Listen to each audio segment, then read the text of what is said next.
Je suis heureuse de vous accueillir tous pour cette conférence Marc Bloch.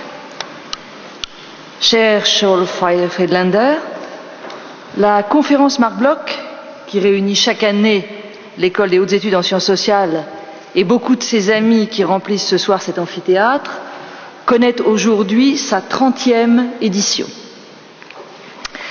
Que cette 30e conférence se tienne autour de vous nous fait honneur. Je suis pour ma part particulièrement heureuse et émue de vous y accueillir, au nom de notre institution et au nom de chacun des membres de cette Assemblée.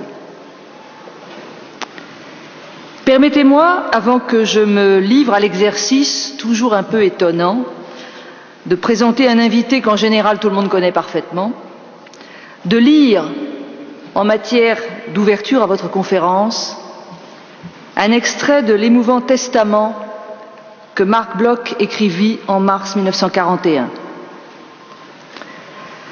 Après avoir demandé qu'aucune prière ne soit dite sur sa tombe, aucune prière afin, je cite, qu'aucun appel ne fût fait en son nom aux effusions d'une orthodoxie dont il ne reconnaissait pas le credo, Marc Bloch écrit: « Il me serait odieux que dans cet acte de probité, personne pût rien voir qui ressemblât à un lâche reniement. J'affirme donc, s'il le faut, face à la mort, que je suis né juif, que je n'ai jamais songé à m'en défendre, ni trouvé aucun motif d'être tenté de le faire.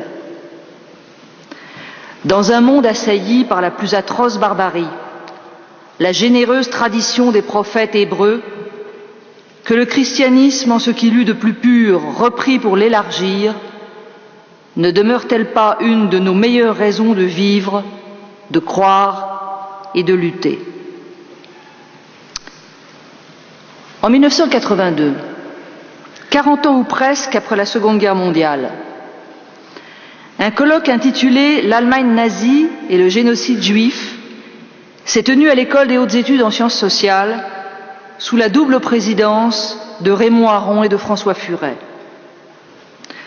L'entreprise avait été suscitée, comme le souligne François Furet dans sa préface au volume publié des Actes, par le sentiment de l'urgence face à la manifestation, minoritaire certes mais très inquiétante, de tendance à nier ou à banaliser l'événement, de réunir enfin dans un livre le savoir des spécialistes qui avaient consacré l'essentiel de leur activité à la recherche historique sur le génocide des Juifs par les nazis. Vous êtes, dans ce volume, le premier des contributeurs. Voici ce que vous écriviez alors en conclusion de votre réflexion historique et historiographique sur les mécanismes qui conduisirent l'antisémitisme nazi de l'exclusion à l'extermination. La paralysie de l'historien, je vous cite, provient de la simultanéité et de l'interaction de phénomènes hétérogènes, fanatisme messianique et structure bureaucratique, impulsion pathologique et décret administratif, attitude archaïque et société industrielle avancée.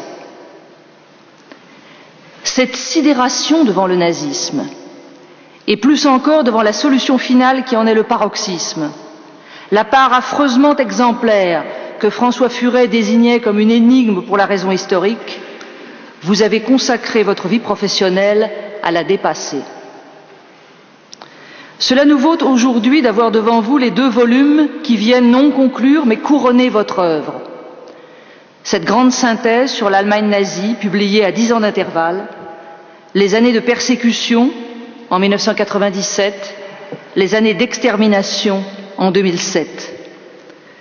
Ce dernier volume, qui s'est vu accorder le prix Pulitzer que vous venez de recevoir à New York, est paru en français au début de l'année. 1997, 2007, 10 ans, mais en vérité beaucoup plus que cela.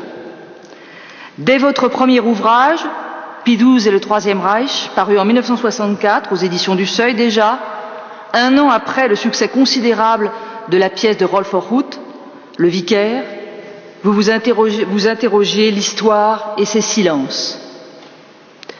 En 1971, paraît votre première synthèse sur l'antisémitisme nazi, dont le sous-titre « Histoire d'une psychose collective » marque une inflexion dans vos travaux en direction de la psychanalyse, annonçant 2 livres, Histoire et psychanalyse en 1976 et Reflet du nazisme en 1982, où vous interrogez la fascination douteuse des années 70 finissantes devant le kitsch nazi. Entre les deux, en 1978, il y a votre Quand vient le souvenir, écrit non bien sûr en forme de mémoire, vous l'avez écrit à l'âge d'homme, à 45 ans, mais un livre qui tient une place toute particulière dans votre œuvre. Un livre qui fait écho à votre parcours d'enfant pragois, installé en France avec sa famille en 1939, après l'invasion de la Tchécoslovaquie, élevé pendant l'occupation et après l'arrestation et la déportation de ses parents dans une école catholique, choisissant en 1948 l'émigration vers le nouvel État d'Israël. En 1955, vous venez poursuivre vos études de sciences politiques commencées à l'école de droit et d'économie de Tel Aviv, à l'Institut d'études politiques de Paris. Vous soutenez votre thèse de doctorat en 1963. S'ouvre alors pour vous une carrière académique entre 3 mondes, l'Europe, à l'Institut des hautes études internationales de Genève, Israël, où vous enseignez l'histoire de l'Europe à l'Université de Tel Aviv, et les États-Unis, vous êtes depuis 1987 professeur à l'Université de Californie à Los Angeles. Votre œuvre écrite, qui est considérable, ne dit à l'évidence qu'une partie de ce qu'elle a requis de travail, de plonger dans ce qu'il y a de plus noir dans l'âme et l'action de l'homme, de souffrance aussi sans doute, de présence des absents. Cela, vous seuls et vos proches le savez. Mais nous sentons à vous lire, vous qui avez dédicacé votre histoire et psychanalyse à 2 de vos étudiants tombés pendant la guerre du Kippour, tout le poids qui s'attache à l'entrecroisement de la dimension personnelle, politique et scientifique de votre parcours. Parmi les grands projets mis en œuvre par vous dans les années 90 et qui marquent votre trajectoire scientifique, il y a l'encyclopédie que vous avez dirigée avec Elie Barnavi, Les Juifs et le XXe siècle, ou encore cette réflexion sur la narrativité issue d'un colloque tenu en 1990 dans votre université, Probing the Limits of Representation, Nazism and the Final Solution. S'y dit là toute la complexité de l'écriture de l'histoire, de cette histoire. Une histoire qui n'est pas celle des seuls Allemands, ni bien sûr celle des seuls Juifs. Une histoire qui est l'histoire de l'Europe, du monde en guerre contre le projet hitlérien d'éliminer les Juifs, de les anéantir, d'en faire au sens strict rien, mais histoire du monde aussi, qui laissa pourtant fonctionner la machine de mort jusqu'au dernier jour. Une histoire donc qui est celle même de l'humanité. Merci d'être avec nous ce soir pour nous aider à la comprendre.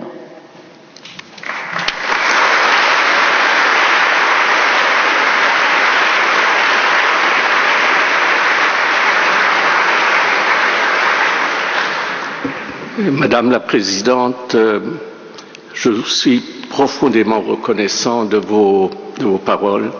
J'en suis très ému.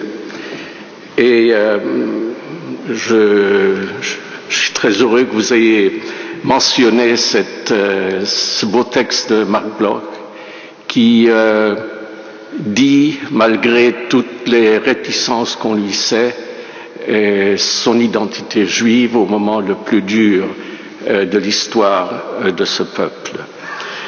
Qu'il me soit permis avant tout de remercier l'École des hautes études en sciences sociales de m'avoir invité à donner cette conférence Marc Bloch.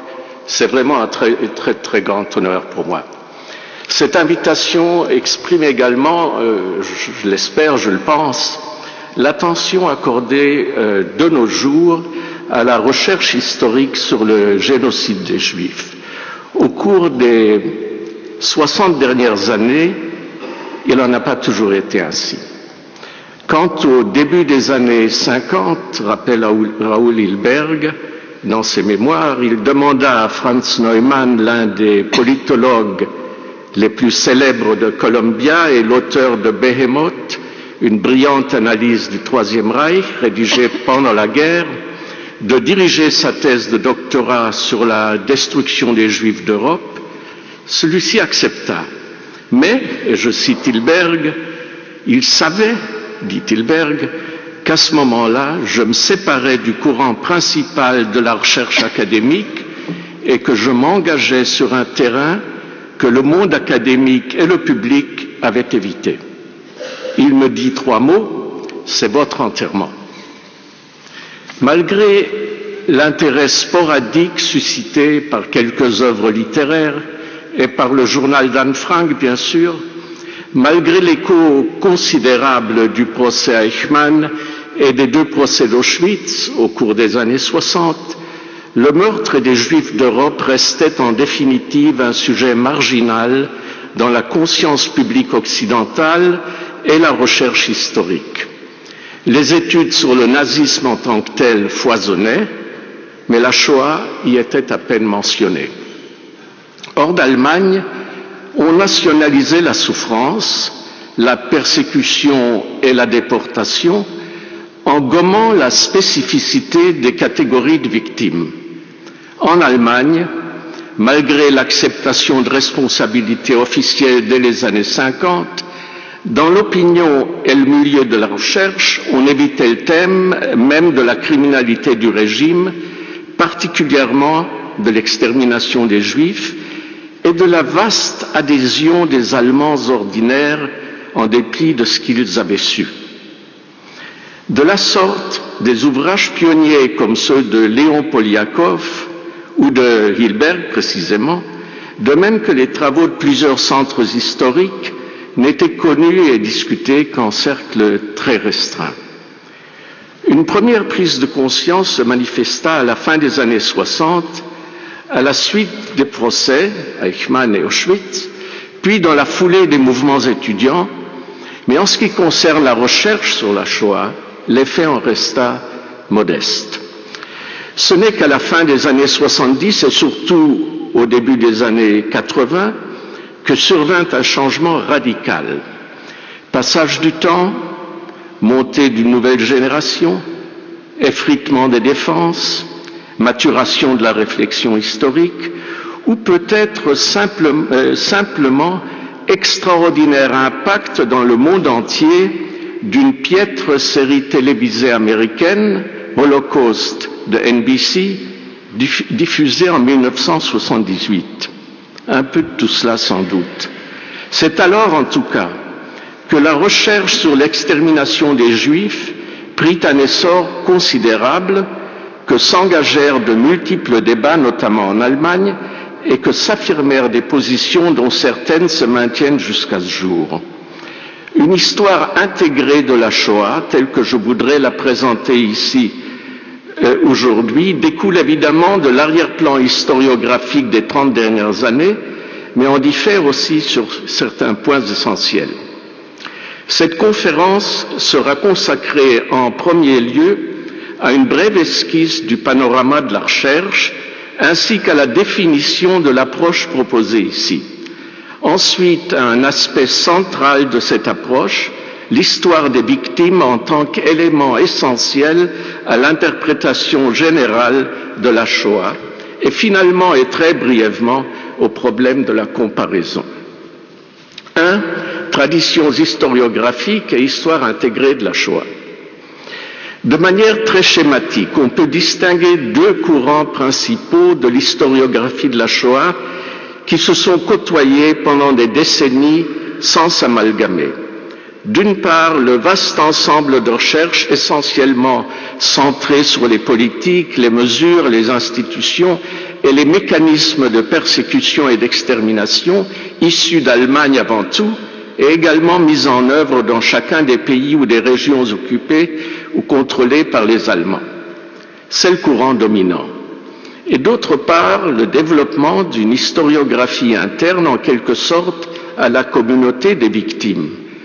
Ce second ensemble, bien plus restreint que le premier, s'étend néanmoins de l'histoire de la vie quotidienne des communautés juives d'Europe occupée à l'évolution d'institutions et d'organisations juives, qu'elles aient été établies par les Allemands et leurs acolytes, qu'elles fussent indépendantes de ceux-ci ou créées pour lutter contre eux.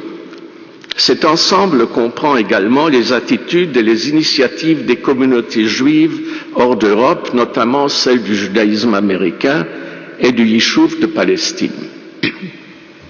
Dans le premier ensemble de travaux, une dynamique bureaucratique quasi autonome et les conflits internes inhérents au système nazi, perçus comme source de sa radicalisation, ainsi que de grandioses projets du régime n'ayant qu'un rapport indirect à la question juive, devinrent de fréquents cadres d'interprétation de la solution finale.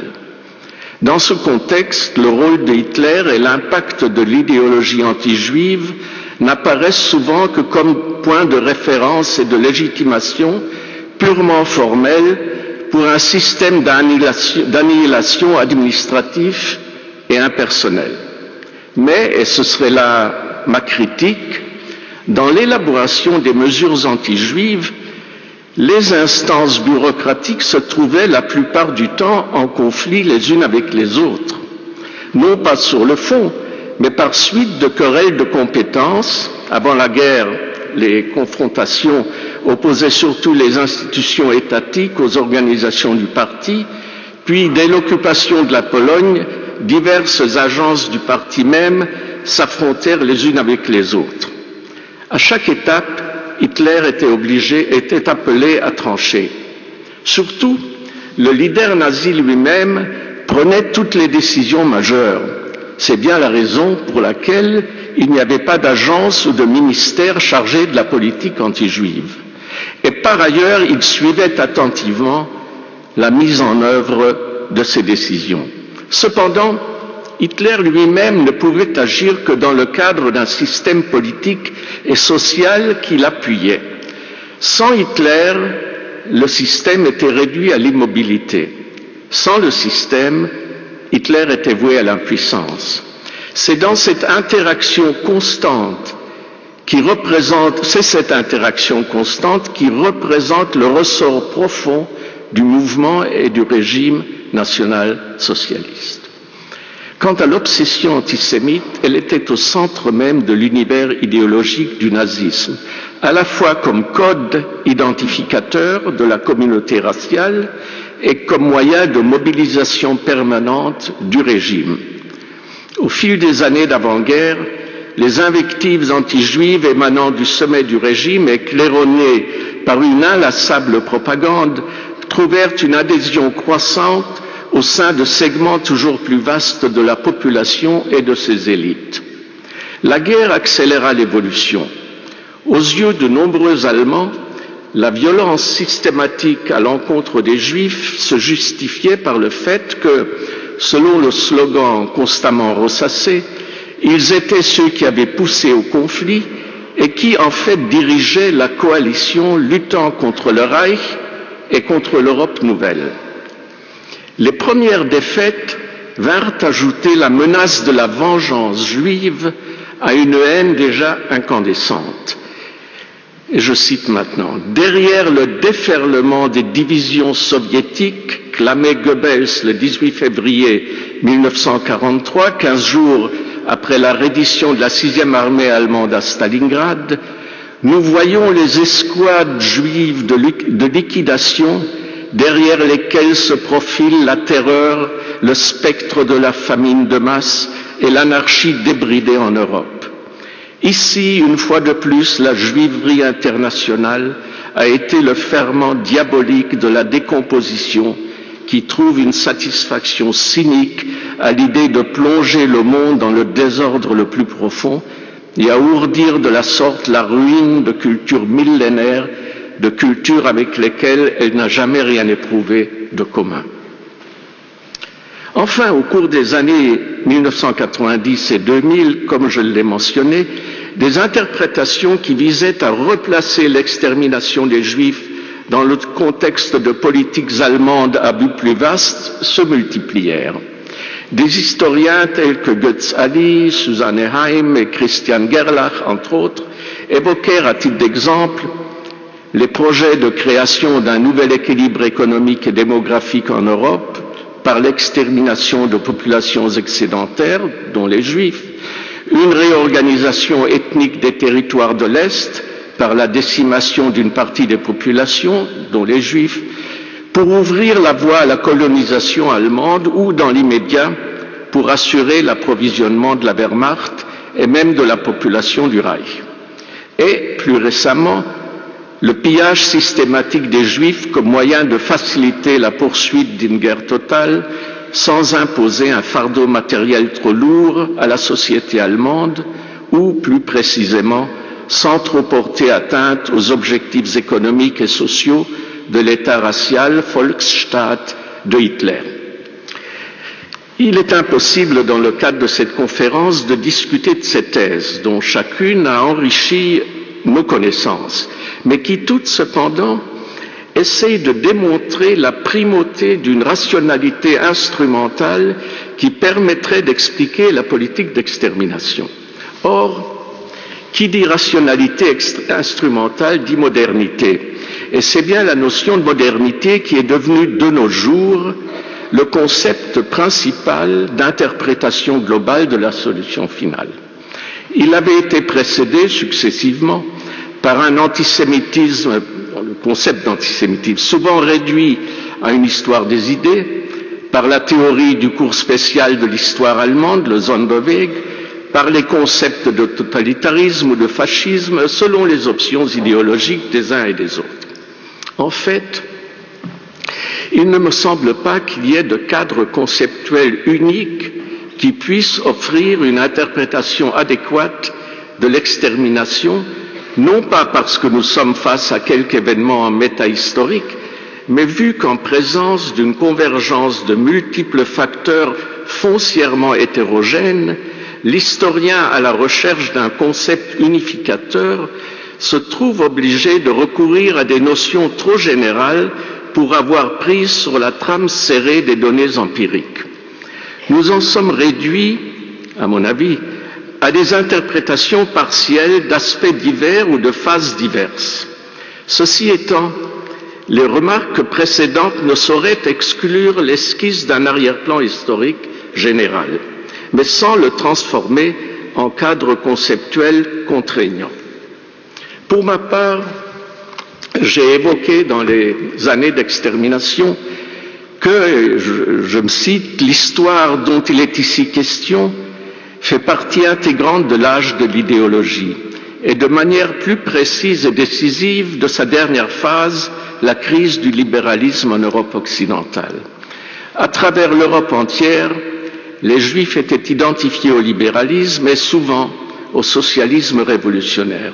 En ce sens, les idéologies antilibérales et antisocialistes ou anticommunistes, celles de la droite révolutionnaire sous tous ses oripeaux, régimes autoritaires, fascisme, nazisme, visaient les Juifs en tant que représentants des visions du monde qu'elles combattaient et bien souvent les représentaient comme les instigateurs et les porteurs de ces visions du monde. Fin de citation. Les travaux consacrés à la politique allemande et à celle d'autorités soumises aux Allemands ne portent quasiment aucune attention à la dimension proprement juive des événements. Les Juifs, suppose-t-on, la plupart du temps, furent les victimes passives du sort qui les attendait, une masse amorphe dont l'histoire se réduit à de simples données statistiques, tel pourcentage de la population juive exterminée dans tel pays, tel autre ailleurs.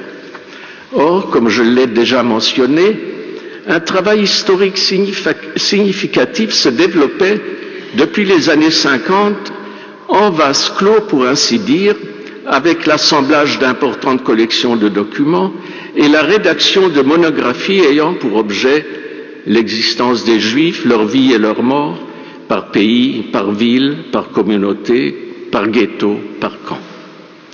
Je reviendrai sur la dimension juive dans la seconde partie de mon exposé. Qu'il suffise de mentionner que si, en un tout premier temps, l'intention de ceux qui s'étaient engagés dans ce travail était plus commémoratif que scientifique, et pour ce qui est des mouvements de résistance divers, plus hagiographique qu'objective, cela changea rapidement. Il n'en reste pas moins que pour l'historien Martin Broszat, à l'époque directeur de l'Institut d'histoire contemporaine de Munich, la perception juive du Troisième Reich et de l'histoire de cette époque représentait, selon lui, et je le cite, une mémoire mythique qui faisait, et je cite à nouveau, faisait obstacle à une historiographie allemande rationnelle. Fin de citation. Raison de plus aurait pu ajouter Broszat pour exclure la dimension juive rédigée pour l'essentiel par des juifs et basée sur des témoignages juifs de l'histoire générale des événements. C'est en l'occurrence mon propre débat avec Broszat en 1987 qui me convainquit de la nécessité d'une histoire intégrée où la dimension juive deviendrait une composante essentielle de la représentation d'ensemble de la Shoah et de l'époque du nazisme de manière plus générale. Permettez-moi à ce point de présenter cette notion d'histoire intégrée sous la forme la plus succincte. En premier lieu, la représentation de la Shoah ne peut être limitée aux seules décisions et mesures allemandes, malgré leur centralité nécessaire et évidente. Cette histoire doit également inclure les initiatives et les réactions des autorités, des institutions et des groupes sociaux les plus divers des pays sous contrôle allemand. Ensuite, comme je viens de l'indiquer, à chaque étape, les perceptions et réactions juives, collectives ou individuelles, ne sauraient être considérées comme un domaine séparé. Elles influencèrent à des degrés divers tous les aspects de cette histoire, comme on le verra encore. Enfin, ces différents domaines ne doivent pas être simplement juxtaposés, mais bien insérés dans une narration continue qui permet de reconnaître leur interaction constante. Seule une représentation simultanée des événements à tous les niveaux et dans les lieux les plus divers ou au sein d'un même pays démontre l'ampleur et la complexité des multiples composantes de la solution finale. Ainsi, alors que depuis la mi-octobre 1941, les convois de déportés quittaient le Reich et le protectorat de Bohême et de Moravie vers les ghettos de l'Est, et alors que les indices les plus divers allaient bientôt signaler que ces Juifs étaient voués à la mort, alors en fait que tombait la décision de l'extermination totale, la chancellerie de l'Église évangélique allemande annonçait publiquement que les Juifs convertis ne seraient plus admis au service religieux avec les autres fidèles. Il leur incombait désormais, selon la chancellerie, de se pourvoir par leurs propres moyens du nécessaire à l'accomplissement de leurs devoirs religieux dans un cadre séparé. Une protestation de l'Église confessante ne changea rien à la décision qui reflétait l'opinion de la vaste majorité des protestants allemands. Peu auparavant, une motion présentée par quelques évêques catholiques appelant à soutenir les convertis au catholicisme envoyés à l'Est fut rejetée par la conférence des évêques sous la houlette du cardinal Bertram de Breslau. Et ni protestants ni catholiques n'avaient suggéré d'intervenir pour l'immense majorité des déportés, les Juifs en tant que tels. De la sorte, à un moment décisif, Hitler et ses acolytes pouvaient compter sur la passivité de la seule contre-force qui, au début de l'été 1941, avait publiquement défié le régime par la voix de l'évêque Galen de Münster concernant la mise à mort des malades mentaux. La simultanéité des mesures nazies et de la passivité manifeste des églises allemandes, même en ce qui concernait les Juifs convertis, replace les débuts de la solution finale dans son contexte plus vaste.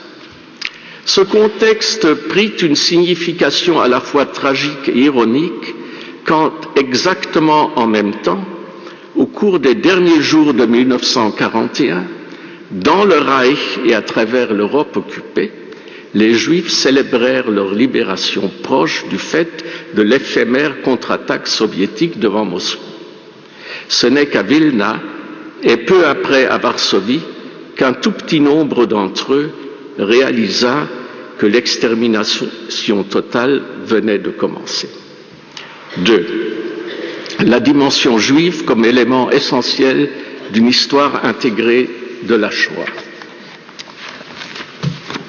L'après-midi à l'école juive, note l'adolescent pragois de 14 ans Peter Ginz, le 17 avril 1942.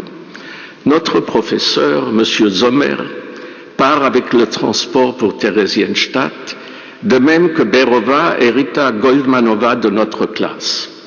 Puis lundi à 6 heures du matin, oncle Slava et oncle Mikloš partent au travail forcé sur la route de Krivoklat. La nuit dernière, quelqu'un du bureau de la communauté est venu une fois de plus taper sur notre porte. Transport. La veille, Petre décrivait la leçon de gymnastique. Et je le cite à nouveau.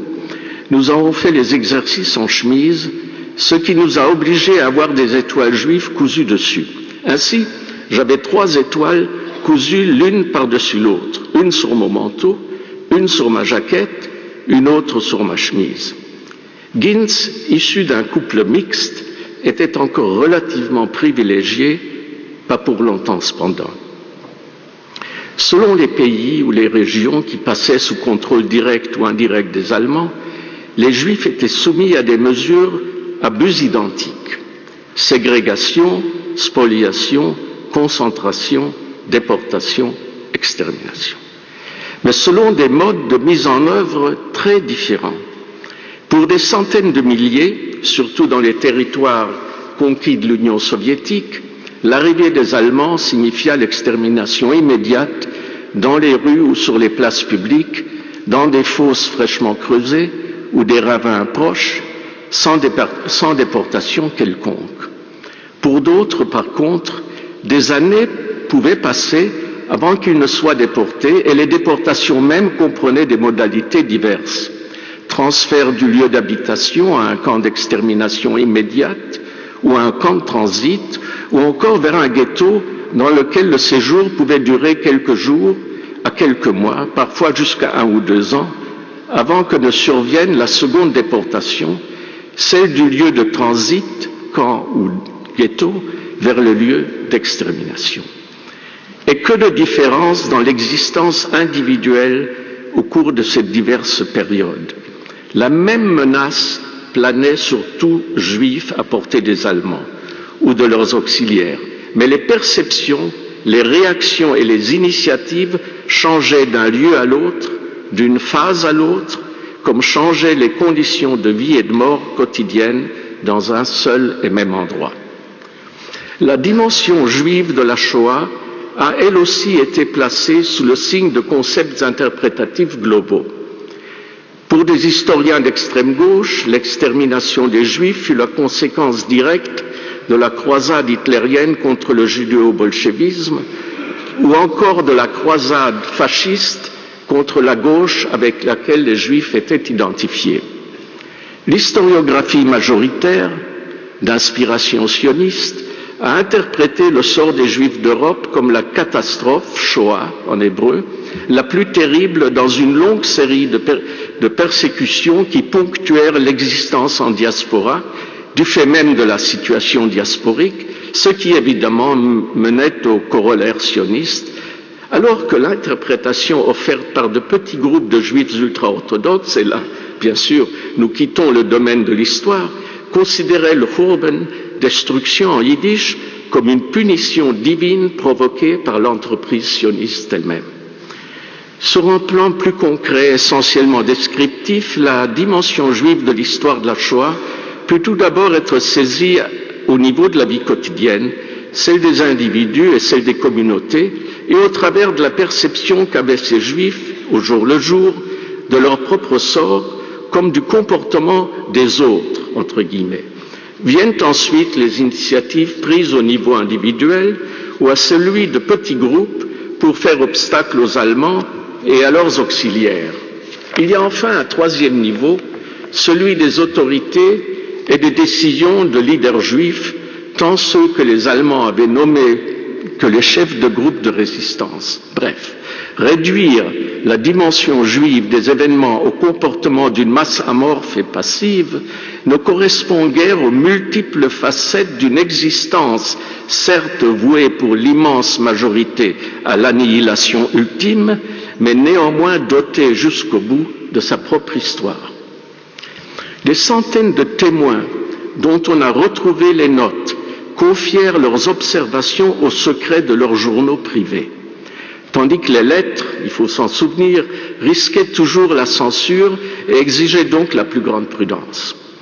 Des événements majeurs et les innombrables incidents quotidiens au sein du monde juif, parmi les populations ambiantes et chez les Allemands et leurs collaborateurs, émergèrent de cahiers d'écoliers, de pages retrouvées au bord des routes menant vers les lieux d'exécution, d'appartements abandonnés par les déportés, de récipients enfouis dans le sol des ghettos ou même à proximité des crématoires. Et je cite maintenant. On enterre les morts la nuit, entre 1h et 5h. Note Emmanuel Ringelblum, le 10 mai 1941, dans son journal du ghetto de Varsovie. Sans linceul, on enveloppe les cadavres dans du papier blanc qu'on récupère ensuite et dans des fosses communes. Divers groupes de touristes allemands, des civils et des soldats, viennent visiter le cimetière. La majeure partie ne manifeste aucune sympathie pour les Juifs. Certains affirment même que la mortalité n'est pas suffisamment élevée. D'autres prennent des photos. Les visiteurs s'intéressent surtout à la morgue dans laquelle on dépose les cadavres qui sont enterrés au cours de la nuit. Fin de citation. La plupart des annotations sont plus directes. Ainsi, Elsa Binder, appelée aussi Elisheva, une jeune fille du ghetto de Stanislavov en Galicie orientale, rappelait le massacre des 12 000 juifs de la ville dans le cimetière local à la mi-octobre 1941 et évoquait le sort de 2 de ses amis. Je la cite. « J'espère que la mort a été douce pour Tamarchik. Elle l'a emporté tout de suite et qu'elle n'a pas dû souffrir comme sa compagne Esterke qu'on a vu se faire étrangler. » Fin de citation. Ces 2 entrées prises au hasard en disent autant sur les Allemands que sur la vie et la mort des Juifs eux-mêmes. Généralement, c'est la répétition qui donne leur valeur de documents historiques à ces annotations individuelles, bien que, vu l'ampleur même de l'extermination, des historiens aussi attentifs aux preuves que Carlo Ginzburg et Jan Gross aient plaidé pour l'importance essentielle, dans certains cas, de l'unique témoin ou de l'unique témoignage. Les journaux privés n'épargnent pas le comportement des Juifs eux-mêmes, particulièrement l'absence de solidarité entre communautés juives étrangères les unes aux autres, mais se trouvant réunies du fait des événements.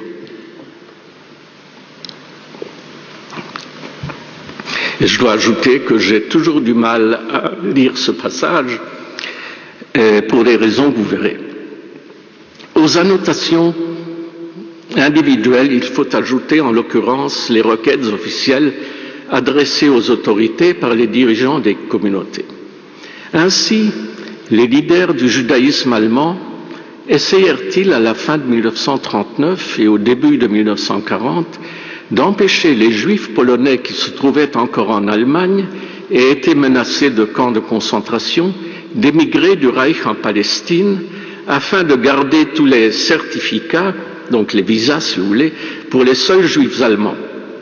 En France, le consistoire ne cessa de demander au gouvernement de Vichy d'établir une claire distinction entre le statut et le traitement des Juifs de nationalité française et celui des Juifs étrangers.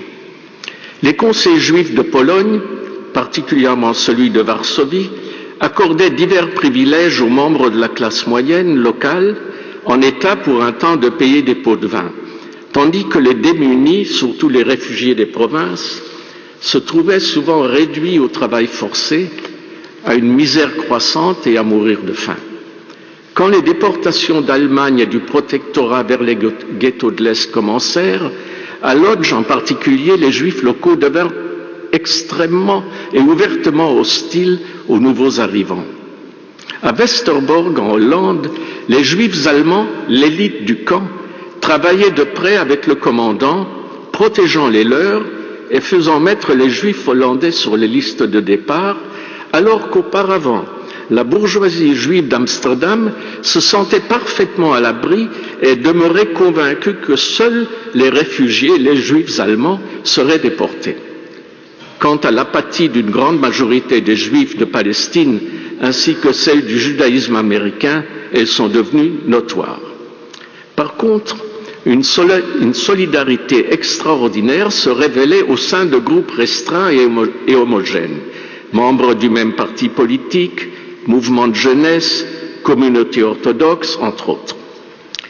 L'élément crucial que la dimension juive ajoute à notre saisie historique de la Shoah et met en relation directe avec le cours de l'extermination, un élément que l'on appréhende dans toute son importance que lorsqu'on rassemble les témoignages provenant de tous les recoins de l'Europe occupée, c'est l'incapacité des Juifs de réaliser ce qui les attendait, contrairement à ce que savaient déjà de vastes segments de la société ambiante. Les informations généralement accessibles aux Juifs du Reich ou d'Europe occidentale n'étaient pas mises en rapport les unes avec les autres, et ce qui semblait évident n'était pas perçu comme tel. Mais quand il était commun parmi ces Juifs, même quand il était commun parmi ces Juifs de déclarer que les Allemands les extermineraient tous avant de perdre la guerre, ceux qui s'exprimaient ainsi ne paraissaient pas y croire et continuaient à douter du sort véritable qui les attendait, alors que le meurtre semblait la seule conclusion possible des faits qu'ils rapportaient. Et je cite, « À l'hôpital, notait Ellenberg en novembre 1943, ils ont repris hier 44 malades, dont un tuberculeux au dernier degré, 2 femmes qui avaient encore des drains dans le ventre, une paralysée de la langue, une jeune femme sur le point d'avoir un enfant. Et pourquoi ces déportations? Cela ne rime à rien. Faire travailler ceux-là, ils mourront en route. En Europe centrale et orientale, les populations juives, dans leur immense majorité, refusaient de voir ce qui se déroulait pratiquement sous leurs yeux. La moindre rumeur de bon augure était immédiatement crue de tous, alors que l'évidence la plus sinistre était rationalisée de la manière la plus improbable qui fût.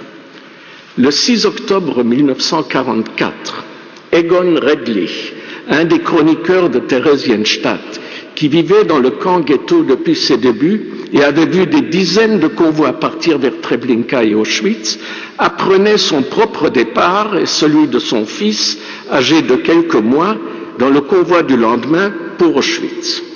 Ce même jour, il échangea de la nourriture contre un landau pour son fils. Il fut autorisé à l'emporter. Dans son esprit, c'était un motif d'optimisme.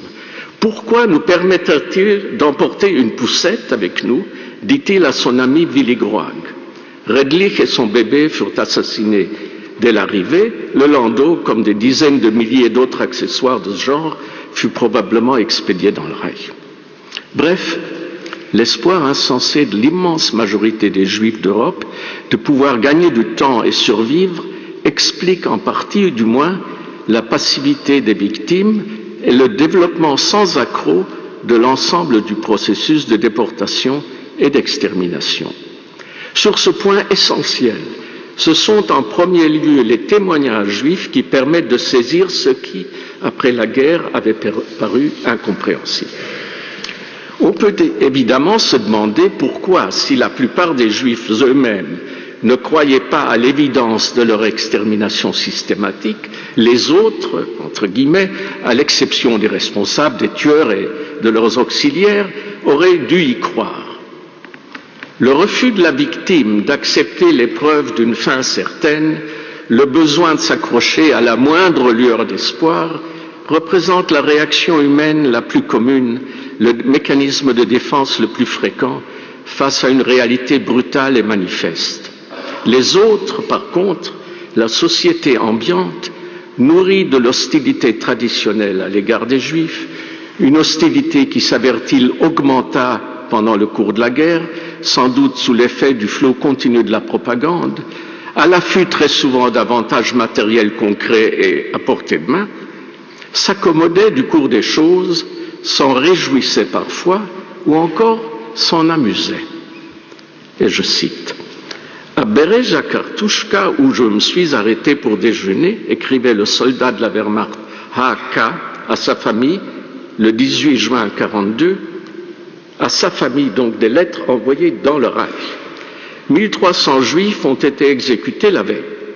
Des hommes, des femmes, des enfants devaient se déshabiller complètement et étaient ensuite liquidés d'une balle dans la nuque. Leurs habits sont désinfectés et utilisés à nouveau. Je suis convaincu que si la guerre continue longtemps encore, les Juifs seront tournés en saucisses et servis à des prisonniers de guerre russes ou à des travailleurs spécialisés juifs. » Quelques mois plus tard, le soldat SM, en route pour le front, écrivait de la ville d'Auschwitz, je le cite, « Les Juifs arrivent ici, c'est-à-dire à Auschwitz, à un rythme hebdomadaire de 7 à 8 000. Peu de temps après, ils meurent d'une mort de héros, ein Heldentod. » Et il ajouta, « C'est vraiment bon de voir le monde. » En intégrant la dimension juive à l'histoire générale de la Shoah, j'ai privilégié la voix individuelle, non seulement pour sa valeur de témoignage, mais aussi parce que la voix individuelle de la victime, surgissant au cours du récit ordinaire des événements, peut, par son éloquence ou sa maladresse, par l'immédiateté du cri de terreur ou par la naïveté de l'espoir infondé, déchirer le tissu de la narration détachée et objective.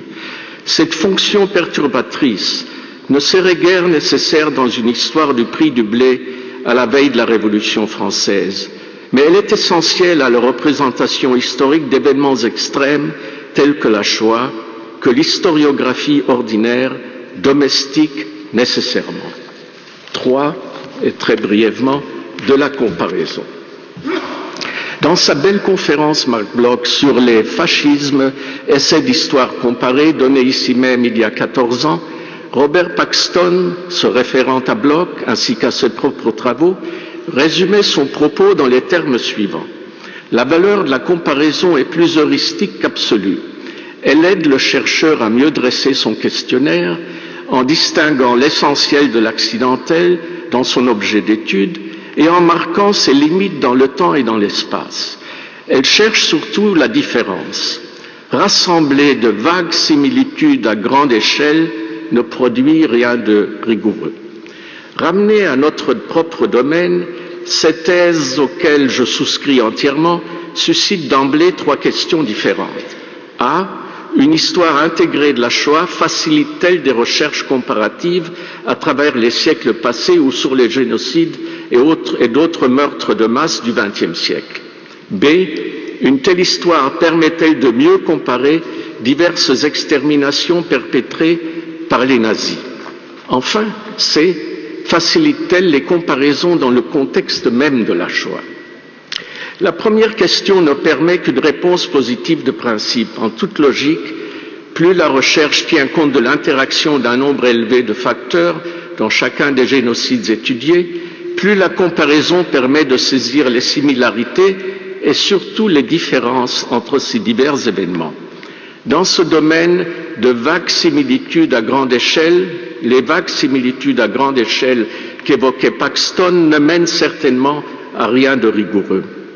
Par contre, la comparaison entre groupes persécutés et exterminés par les nazis peut être plus concrète du fait de l'importance qu'une histoire intégrée accorde, entre autres facteurs, à la dimension idéologique. Le juif était perçu comme une menace mortelle et active pour toutes les nations, pour la race aryenne et pour le folk allemand. L'accent porte sur le mot mortel, mais aussi et surtout sur le terme actif. Les autres groupes visés par le régime représentaient essentiellement des vies, je cite, des vies indignes d'être vécues, des obstacles à la salubrité sociale ou raciale nazie, mais restaient néanmoins des nuisances passives. Le meurtre de chacun des groupes visés représente évidemment le même degré de criminalité à nos yeux, mais pour l'Allemagne de Hitler, l'enjeu de l'extermination et donc l'acharnement du régime à compléter son œuvre différait selon le degré de danger perçu. Du fait de l'attention qu'elle porte à la simultanéité d'initiatives et d'attitudes dans les diverses parties du continent, une histoire intégrée facilite particulièrement les comparaisons dans le cadre même de la Shoah. Ce qui fut dit des attitudes à l'égard de groupes de juifs étrangers au sein de communautés autochtones relève du travail comparatif, et il en est de même des perceptions que les juifs avaient de leur propre sort. Qu'il me soit permis d'ajouter un thème souvent débattu au sujet duquel une comparaison élargie, en l'occurrence à l'échelle du continent, pourrait apporter de la précision et des corrections. Les conseils juifs. C'est en fait un travail comparatif existant que je vais prendre comme point de référence.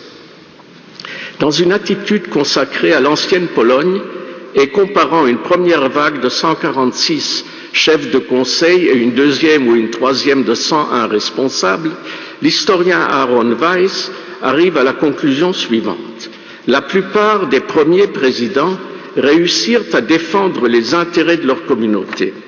La majeure partie d'entre eux furent liquidés ou écartés. Leurs successeurs devaient se comporter de manière très différente. L'élément le plus frappant qui ressort de cet aperçu est la docilité croissante des Judenräte et leur soumission devant les pressions allemandes dans la dernière période. Les dirigeants responsables furent remplacés souvent avec le soutien des Allemands par des hommes moins à l'unisson des intérêts de la communauté. Au cours des phases d'extermination massive et de terreur brutale, ils exécutèrent les ordres nazis. Fin de citation. Bien qu'il soit difficile de comparer les dirigeants juifs de Pologne occupés avec leurs homologues dans le Reich, à l'ouest, dans les pays baltes, les Balkans et les ghettos plus éphémères des territoires soviétiques, la corrélation entre le passage du temps et la soumission croissante est incontestable. Elle ne l'est pas cependant pour les raisons qu'invoque Weiss. Le passage du temps signifiait l'évolution d'une phase de pré-déportation à celle des déportations et de l'extermination systématique. Autrement dit, alors que dans la première phase, les dirigeants juifs étaient confrontés aux difficultés pratiques de la survie matérielle, quoique dans de sombres circonstances, c'est le meurtre de masse qu'ils durent ensuite affronter. Tel devait être aussi le cas en 1944 avec les reliquats des communautés occidentales et surtout des Juifs de Hongrie. Il n'y eut pas de conseil juif à Budapest avant mars 1944, mais aucune direction ne devait se montrer aussi docile que ce premier et unique lot de responsables. En réalité, dès que commença le meurtre de masse systématique, même les dirigeants juifs nommés au début de l'occupation ne découvrirent d'autre façon de répondre aux exigences allemandes, si ce n'est en se donnant la mort, que de livrer les sections les plus faibles de la communauté, à commencer par les étrangers, bien entendu, afin de gagner du temps et d'essayer de préserver les éléments plus précieux, entre guillemets. Autrement dit, la docilité était une fonction non pas du temps passé à la tête du Conseil, mais plutôt de la phase à laquelle le chef du Conseil reçut les ordres allemands. Au cours de la phase d'extermination, aucune des stratégies imaginées par les conseils ou tout autre groupe de dirigeants juifs pour enrayer l'offensive allemande ne réussit. Si importante qu'elle fût en termes symboliques, la résistance juive armée ne sauva pas de vie, mais accéléra le rythme de l'extermination. Et quand un conseil s'ingéra dans les affaires de la résistance armée pour l'empêcher d'agir, comme à Vilna, ces efforts ne sauvèrent pas la communauté non plus. Les comparaisons qui font partie de la notion même d'une histoire intégrée de la Shoah soulèvent parfois des questions auxquelles il est impossible de répondre. Ainsi, le 27 juin 1945, la chimiste juive autrichienne de renommée mondiale, Lise Meitner, qui en 1939 avait émigré d'Allemagne en Suède, écrivit à son ancien collègue et ami Otto Hahn, qui avait continué de travailler dans le Reich. Après avoir rappelé que lui-même, comme la communauté scientifique allemande, en savait long sur la persécution croissante des Juifs, elle ajouta, et je la cite, « Vous avez tous travaillé pour les nazis, sans jamais essayer ne serait-ce qu'une résistance passive. Certes, pour apaiser votre conscience, ici ou là, vous avez aidé une personne qui avait besoin d'aide, mais vous avez laissé massacrer des millions d'innocents sans qu'on n'entende jamais aucune protestation. » Adressé via Hahn aux hommes de science les plus éminents d'Allemagne, alors qu'aucun n'avait été membre actif du parti, ni directement impliqué dans des activités criminelles, ce cri du cœur de Meitner s'appliquait tout autant à l'ensemble de l'élite intellectuelle et spirituelle du Reich et à une grande partie des élites de l'Europe occupée ou satellite.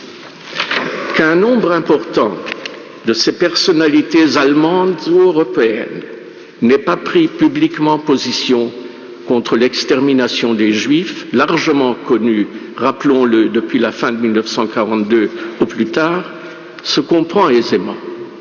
Que même un petit nombre de voix éminentes n'ait pas lancé d'appel accusateur semble étrange. Que pas une seule personnalité de renom n'ait élevé la voix reste incompréhensible. Merci.